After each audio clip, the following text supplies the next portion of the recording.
How do we know how high of an elevation we need?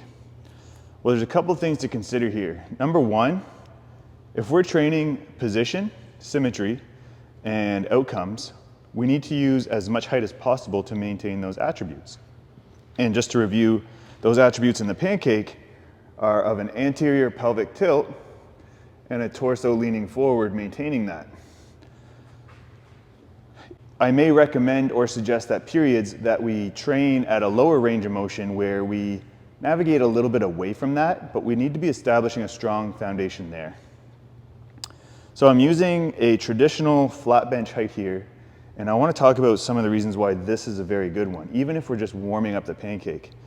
Number one, obviously, we have options with how straight our legs should be. Often when the legs go straight, we really lose articulation of the pelvis. And what this will actually do is allow us to bend the knee, get better articulation of the pelvis, but because the leg is still lengthened and long, we're still gonna get a nice hamstring stretch. So that's one reason. Second, I am able to actually use the bench to actually pull myself into the stretch. So with the right setup and the cues, so I'm abducting, so externally rotating and abducting my thighs, tilting the pelvis, and I'm pulling myself down into the stretch for a static hold.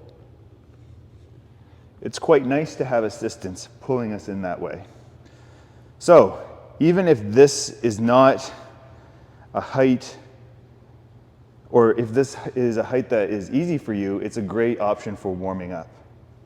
And if we're getting into loading the stretch with the Zurcher good morning or things like that, then we can actually use the bench to warm ourselves up and actually pull ourselves into position. Okay? So that is the flat bench height. As we go lower, we may want to find stools or things like that, that again, I can pull myself into position a little bit more here, but basically what ends up happening as we go lower is it will require us to straighten the legs more, because see what happens when I come in, when I'm sitting lower?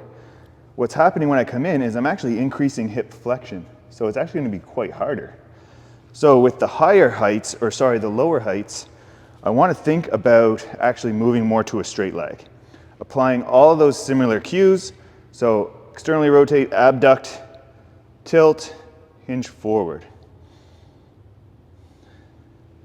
And then of course, as we get closer to the ground, we can create space with a plate or a height that is approximately the size of a yoga block. Same thing. So now we're quite straight, so it's going to be quite dominant through the adductors and hamstrings. But again, if we have to bend those knees a little bit to navigate an appropriate setup, then we do so. Because the most important is that the intention of the stretch is felt and not forced. So that is an overview of using different heights for the elevated pancake hold. And you'll never really get to a point where you don't use elevated pancakes to warm yourself up.